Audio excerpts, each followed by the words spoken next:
Hi అండి, అందరూ ఎలా ఉన్నారు? బాగున్నారా? ఈరోజు బోటీ కర్రీని నా స్టైల్లో ఎలా చేయాలో చూపించబోతున్నాను. తక్కువ మసాలాతో ఇలా థిక్గా గ్రేవీ వచ్చేటట్టు చేయబోతున్నానండి. వీడియోని అస్సలు మిస్ అవ్వకుండా లాస్ట్ వరకు చూడండి. ఈ విధంగా థిక్ గ్రేవీతో బోటీ కర్రీని ఒక్కొక్క ముద్ద తింటే ఉంటుందండి. చూస్తే కాదండి, చేస్తేనే దాని రుచి ఏంటో తెలుస్తుంది. ఒకసారి ఈ విధంగా చేసుకొని అన్నంతో పాటు ఒక్కొక్క ముద్ద తింటుంటే ఉంటుందండి, ఆహా అనాల్సింది. బోటీ కర్రీ ఎంతమందికి ఇష్టం ఉందో చెప్పండి. చేయడం కష్టమైన ప్రాసెస్, కర్రీ వండడం చాలా ఈజీ అండి. ఒకసారి ఎలా చేయాలో చూసేద్దామా?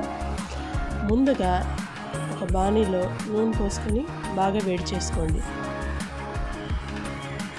ఇలా ఆయిల్ వేడైన తర్వాత 4 పచ్చిమిర్చి, 2 కరివేపాకు రెబ్బలను ఈ విధంగా వేసుకోండి. ఇలా వేసుకొని బాగా వేగనివ్వండి.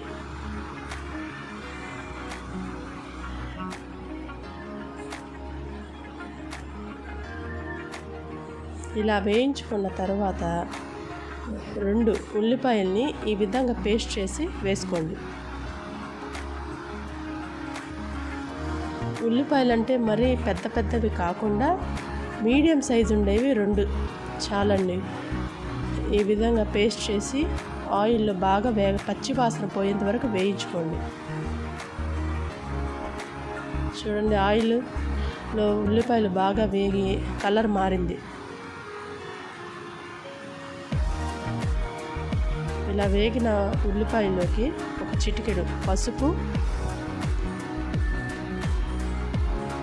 అలాగే రుచికి సరిపడా ఉప్పు,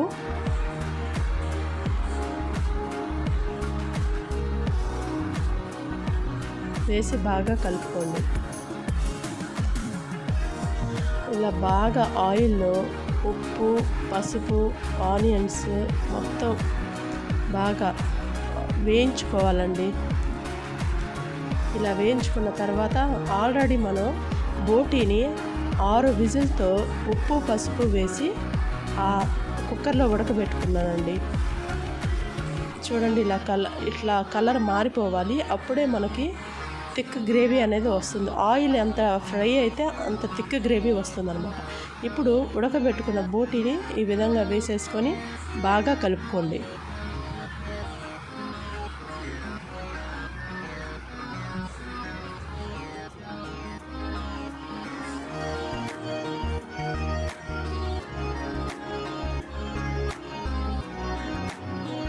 ఇలా కలుపుతూ ఒక 2 నిమిషాలు మూత పెట్టి మీడియం ఫ్లేమ్ మీద అలా వదిలేయండి. జస్ట్ ఒక 5 నిమిషాలు మాత్రమే. చూడండి, ఇప్పుడు బాగా ఆయిల్ కొంచెం పైకి వచ్చి బాగా వేగింది కదా. ఇప్పుడు మళ్ళీ బాగా కలుపుకొని చూడండి, కలుపుతూ వేయించుకోండి. ఇప్పుడు 2 టమాటాలని పేస్ట్ చేసి ఈ విధంగా వేసుకోండి.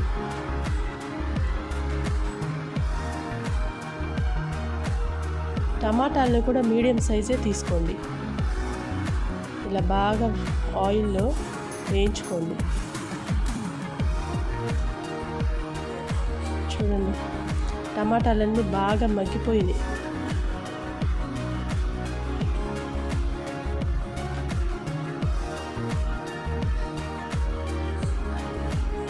ఇప్పుడు మీకు రుచికి సరిపడా, ఘాటుకి సరిపడా మీరు ఎంత కారం తింటారో అంత కారం వేసుకోండి. వేసుకొని బాగా కలుపుకోండి. నాన్ వెజ్లోకి ఎప్పుడైనా ఉప్పు, కారం, ఆయిల్ ఉంటేనే ఆ కూర టేస్ట్ అనేది చాలా బాగుంటుందండి. ఈ విధంగా బాగా కలుపుకోండి. కారం అంతా కలిసిపోవాలి కదా, పచ్చివాసన బాగా పోయేంత వరకు బాగా కలుపుతూ ఉండండి.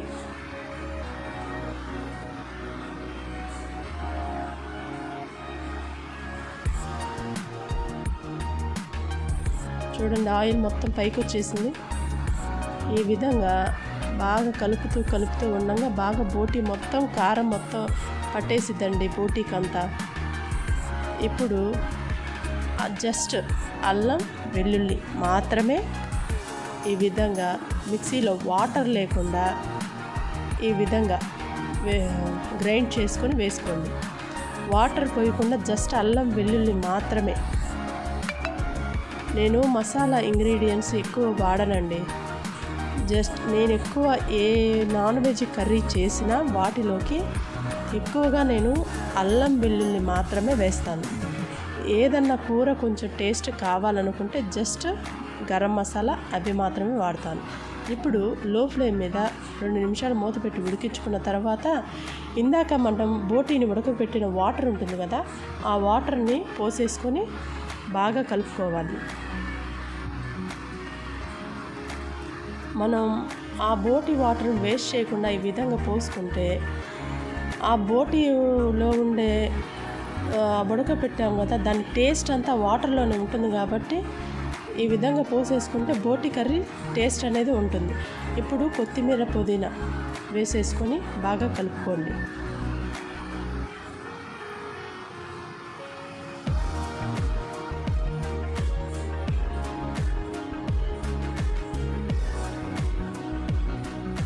ఇలా కలుపుకొని మీడియం ఫ్లేమ్ మీద ఒక 5 నిమిషాలు బాగా ఉడికించుకోండి.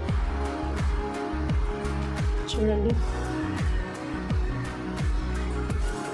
ఈ విధంగా ఉడికించుకున్న తర్వాత కొంచెం సేపు మళ్ళీ కలుపుకొని దగ్గర పడనివ్వండి కూరని. చూడండి, ఇలా దగ్గర పడిపోయింది. మళ్ళీ ఒక 2 నిమిషాలు మూత పెట్టి లో ఫ్లేమ్లో ఉడికించుకొని స్టవ్ ఆఫ్ చేసేసుకోండి. చూడండి, స్టవ్ ఆఫ్ చేసిన తర్వాత కర్రీ అనేది ఈ విధంగా ఈ థిక్నెస్లో వచ్చేసింది. ఇప్పుడు ఈ కర్రీని వైట్ రైస్లో కానీ రాగి సంగటిలో కానీ తింటే ఉంటుందండి, అబ్బా అనాల్సిందే. చూడండి, మీకు కూడా ఈ విధంగా చేయాలనిపిస్తుందా? చాలా సింపుల్ ప్రాసెస్ కదండి. ఎక్కువ మసాలాలు లేకుండా, కొంతమంది తక్కువ మసాలాలు తింటారు కదా, వాళ్ళ కోసమేనండి. బ్యాచిలర్స్ అయినా చాలా ఈజీగా చేసేసుకోవచ్చు. టేస్ట్ అయితే చాలా అంటే చాలా బాగుందండి, మామూలుగా లేదు. నిజంగా ఒకసారి మీరు ట్రై చేయండి. వీడియో నచ్చిందండి? వీడియో నచ్చితే లైక్ చేసి, షేర్ చేసి, సబ్స్క్రైబ్ చేసుకోండి. Thanks for watching.